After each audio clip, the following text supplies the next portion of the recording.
Is this law, competition law, is without a policy, national policy. It looks like, there are many mothers and mother-in-laws, but there is no set of parents. And this subset has come out from nowhere. I don't know. One thing is that. Secondly, are you satisfied with the functioning of competition commission?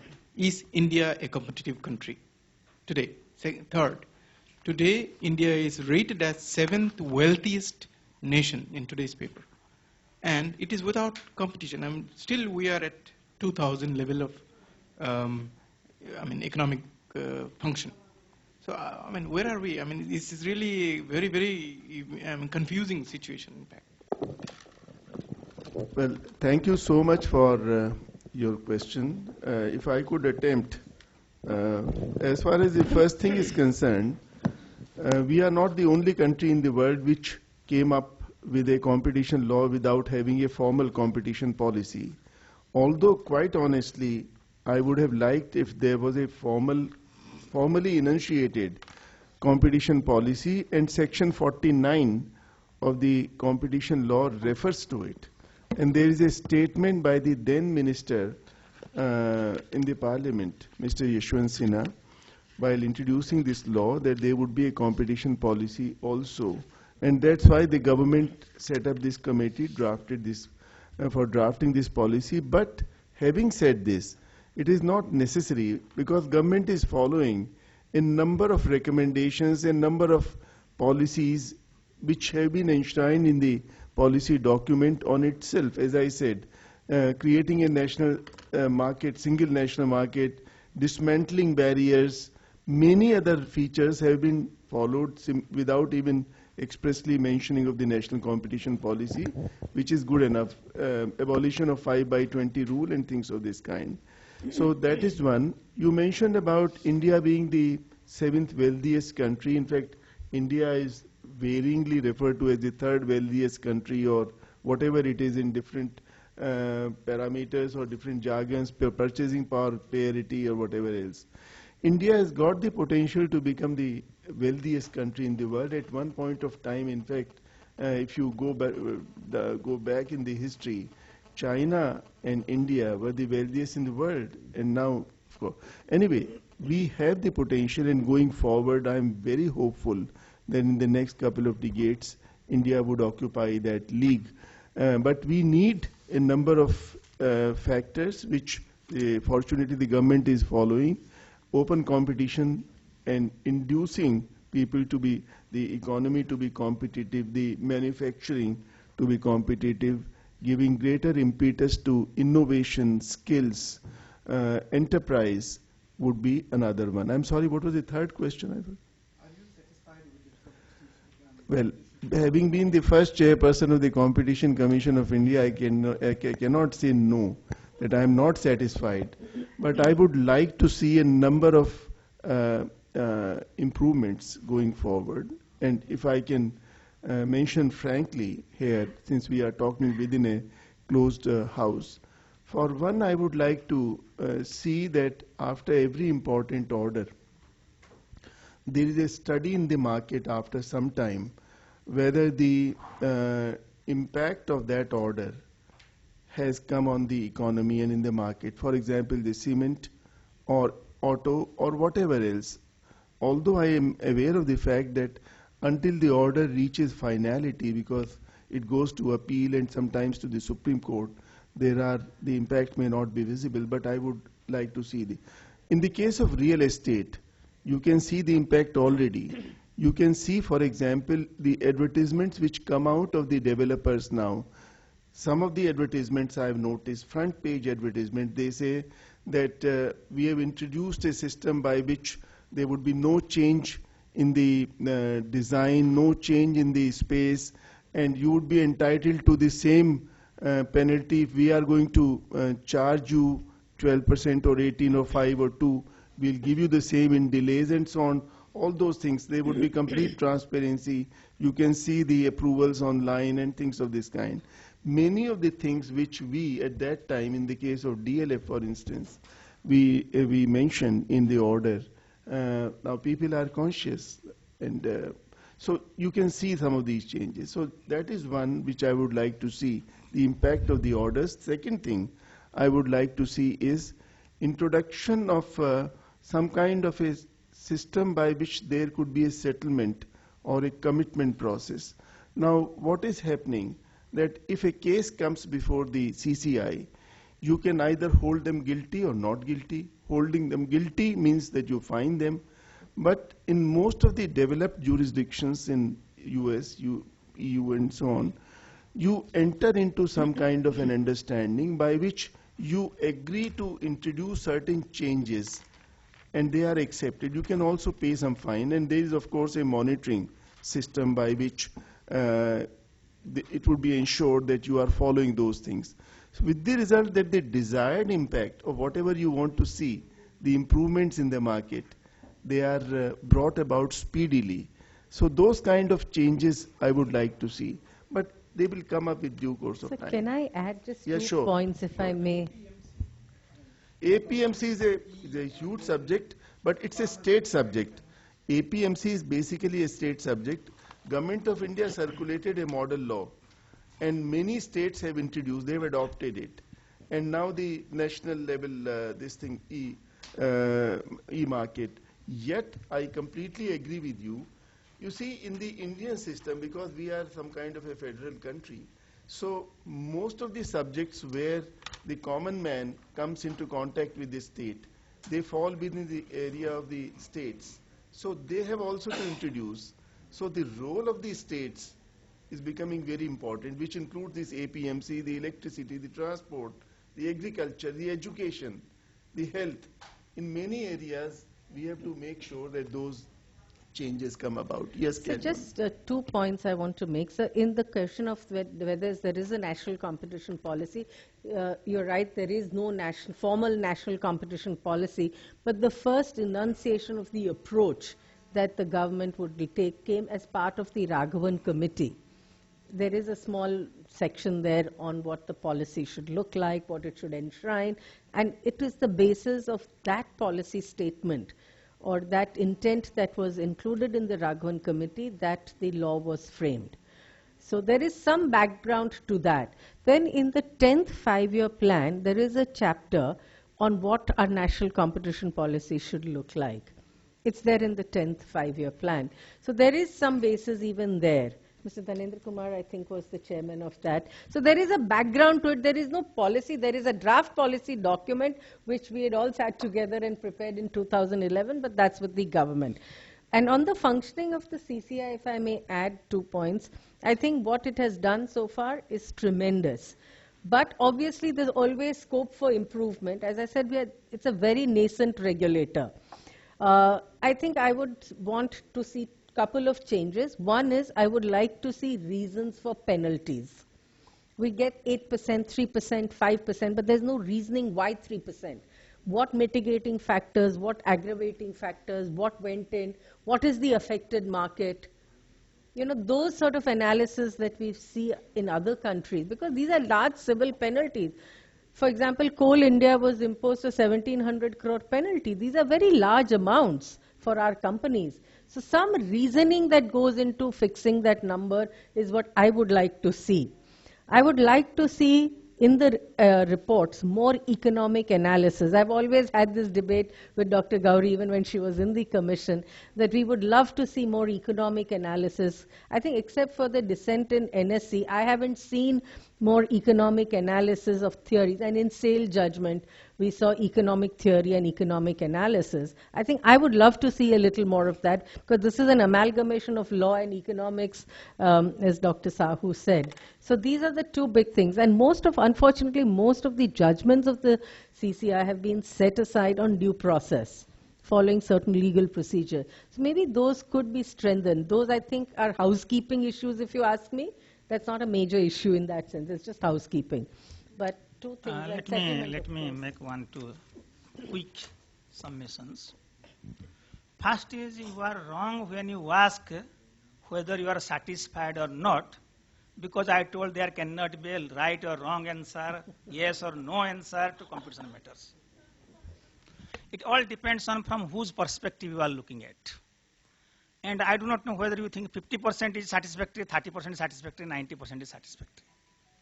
But the important point is that Competition Commission is an element in the entire ecosystem.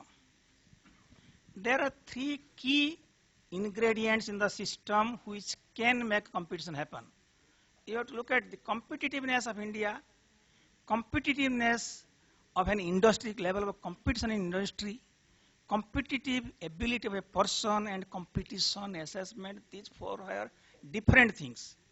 In fact, there may not be any link between competitiveness of India vis-a-vis the competition level of competition in an industry or economy. I am not getting into that.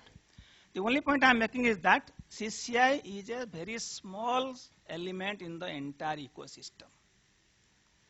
Supposing you do not have the right institutions, you do not have the rule of law. When you do not pay tax and I pay tax, and for various reasons we know how some people are able to avoid the law and some are not able to avoid the law, or some really do not want to avoid the law. How can I compete with you when you do not pay 30% tax? That reduces my profit margin straight by 30%.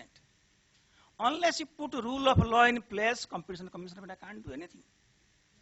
So rule of law, property rights, contract enforcement, unless you build the entire whole ecosystem, CCI's effectiveness, not only CCI, even your Ministry of Finance effectiveness, SEBI effectiveness, all these are living in an environment. So you have to first build the institutions, which unfortunately we have not done over the last 25 years, though we have worked a lot to promote the liberty part, economic freedom part, but we have not really built that quality. We have not focused on that as of now. Probably it's a matter of time when it's in an evolving stage. We took, in fact, 10 years, 12 years after liberalization to bring in a Competition Commission. And to give effect to this law also, we took another 10 years. The law says that keeping in view the economic development of the country, this law has come. So we do not know when is the appropriate time for these kind of things. The second major element which is addressed at this audience is the state interventions. State interventions, I told you, we are now moving to GST. We are now moving to a more neutral system. So we have many things which are anti-competitive, some for justifiable reasons, some for non-justifiable reasons. But unless that also works, that is called, we call a part of a competition policy. So unless competition policy and the institutions, these two improve, competition law is not adequate. And I do not want to tell now, competition law itself has many problems. I will give you just one example. We look at if 5 companies, 3 companies merge, does it create an appreciable adverse effect on competition? There are 5 companies, they are merging. We look at whether they are merging. That means we look at whether control is going to one person. We really do not, that means what we do is, let's say there are 4 hospitals in Gurgaon. Each of them has a turnover of less than 50 crore. And they merge, become one entity in Gurgaon and only one hospital. It will not come to us because it does not have that threshold of assets. So we have put threshold irrespective of the size of the market, whether we are looking at all India market or just a small Gurgaon market or only India Habitat Center market. We do not bother. We get 400 cases we have got on mergers combinations. We look at if the enterprises or companies are joining hands. But because of that joining, only in 3 cases, 5 cases, there is a combination of the market. We had received 400 cases. Out of 400 cases, we found some kind of appreciable adverse effect in competition in 4 cases. That means actually market was impacted in 4 cases, not in 400 cases. 400 cases are merger of companies. 4 cases are a real merger of markets with AEs, appreciable adverse effect in competition. But our law looks at the merger of the companies. There are problems in law, and I hope that should get sorted out in course of time. But you can't measure the effectiveness of CCI when you do not improve the effectiveness of the entire system. The second point I wanted to make is that in context of evolution, you look at the civil liberty part, normal freedom part. Since times immemorial, human civilization has valued freedom and has built institutions to preserve it, protect it, starting from our constitution. You have fundamental rights, right to liberty, right to life, freedom of religion, all those things. And courts are there which very aggressively guard these, they're very sacrosanct kind of things. But that went through an evolution stage. First, we granted freedom to people. Second, we told that you have freedom, but your freedom does not extend to encroach on his freedom. That means other non-state actors were prevented from restricting the freedom of other people. That was the second stage. Third stage we came when we told that state also cannot encroach upon your freedom. Now today we are talking about that third stage in economic freedom. First we did LPG in 1992, let people have freedom. Then we told, let the people have freedom, but one enterprise should not have freedom to the extent that it can abuse market power, have predatory pricing, can push out somebody out of the market. Then we came with the competition law, section 3, 4, 5, what Smita Jingran was talking about. So then we went to a stage when we told that no enterprise can play with the freedom of another enterprise. Third stage which we are looking at now is that even state or government should not play with the freedom of the enterprise unless government is always right, government is sovereign, government is has people's mandate. If they can justify, they must do it. But ordinarily, without prescribing procedure of law, they should not trample on economic freedom of enterprises. Only after you cross these stages, then you talk about rights, what we have in the Constitution of fundamental rights. So we are still in the stage 2 and 3. We started about economic freedom sometime in 1992, when we told that we will throw away all legislations like Control of Capital Issues Act, Import-Export Control Act, all legislation which use the word control we threw away. Then we came to a modern, more freedom-oriented laws. So you have to allow time for these things to happen. There are many benchmarks internationally available. One is global competitiveness, what is that one which came out last week? Review, Global competition review. Unfortunately, our Competition Commission of India was ranked low there. Anyway, let's not talk about it. But now, yes, let this be the last but one question, because now I believe people are waiting for the lunch. Anyways. Sir, I'll keep it very brief. Yeah. How do you deal with... I would be very happy to carry it forward to 2:30 or whatever time. It's up to you. Yeah. So, how do you deal with aggressive competition manifested in aggressive bids? And here I would like to talk about the Delhi Airport Metro Express. There were two bidders, and the one who won the bid was obviously, it was a very aggressive bid. But corruption vary public agencies can't give away the chance of accepting a very aggressive bid. How do you deal with this problem? That project failed. Now it's run by the public sector agency. So how do you deal with it? I can make just two comments on this. You're right. I think the government always reserves itself in such tenders to reject a bid if it's an over-aggressive bid.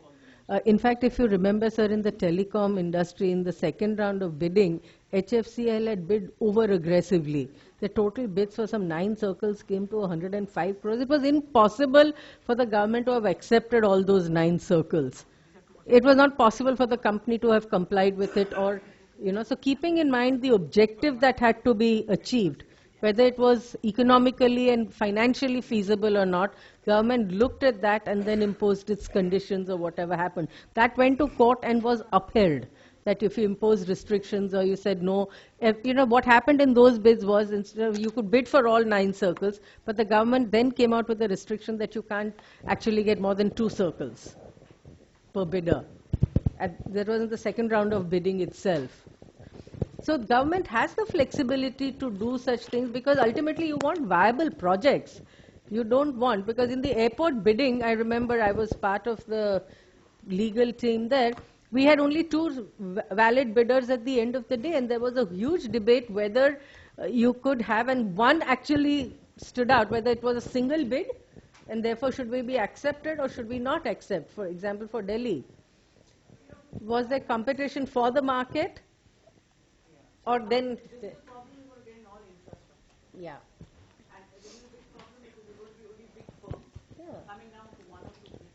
Correct. And therefore, the aggressive portion will be That's what I'm saying. You know, the question of having only two in a market was ridiculous. Yeah. This is also the same thing with Tri when they had their merger. Yeah. We will have only 4 companies in one. That doesn't make any economic analysis. That is different from a decision of the bidding process. And how do you get people into bid?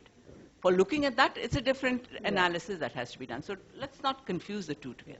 But I would like to first of all compliment you for your question, which is very valid.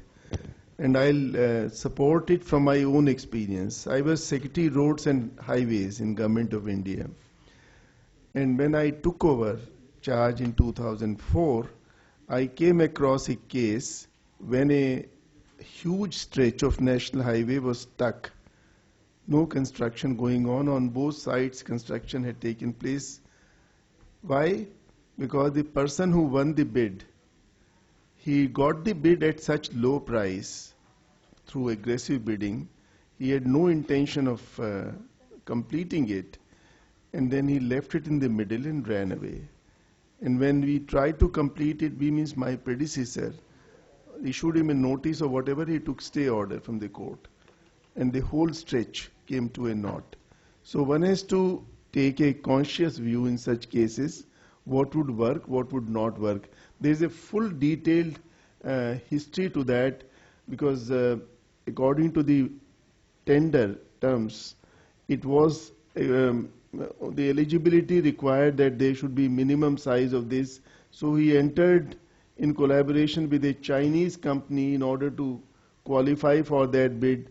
The Chinese company entered into a side agreement. They would only charge him some money for lending their name without giving them any money. He didn't have any money, and variety of things.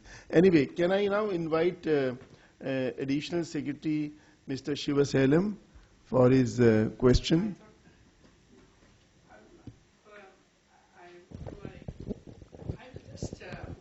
First of all, I'll just respond to him, if you don't mind. The facts of the case are not, it's very popularly told that it was overbidding. That's not the case. In fact, I would go to the extent of telling that whatever was their internal analysis, it was, the bid was better than that. That's all. And the issue was not the failure. It's always nice that when we get into this thing, we always say corruption wary administration did it. And thereby, there's nothing about corruption at all. The clause in the bid, it failed because of your operational conditions. The bid had a certain technical parameters. And one of the technical parameters was the number of people who would be traveling. And at the pre-bid stage, it was asked as to whether your estimation is correct. And it was confirmed that this estimation was right. And the number of people traveling was 1/20th or 1/30th of it. And the entire revenue projections of the payments were based on that. And the contract had an escape clause which said that at the end of 1 year, if you did not get those terms, the bidder had the right to correct it. So it was actually it's actually a good bid document, wherein the factors on which you are asking a person to bid have to be properly stated. So that's where the whole thing lost out. And lo and behold, as the thing happened, exactly 1 year after that, a notice was issued that it is not reaching its ridership. So therefore, the balance will have to be paid. And there, the option was available to them to take over, which they did. I'm not going into the construction issues and all, but the tender it went through the clauses in the tender. And I know Amarchand Mangaldas dealt with it, and I hold a view different from that. Do I have a right to rebut? Something similar happened even in Noida, Delhi-Noida toll bridge. Identical. The number of cars that go past didn't meet the requirements. If I have a right to rebut, the estimation, demand forecasting is always a problem. Public agencies should never guarantee demand estimation. It is for the private sector to estimate. The numbers here are 42,000 ridership per day, estimated by the public agency in the feasibility study, 17,000 passengers actually took the call, and it depended. You are a private sector agency. You are Reliance. You are a big player. You are a big player. You should estimate and do your bidding well. You are playing this game of bidding aggressively, taking and then running away from contracts and subjecting government agencies for thousands of crores of I reparations. suggest that let us continue our discussion over lunch, and this competition on various matters, let it be carried forward outside.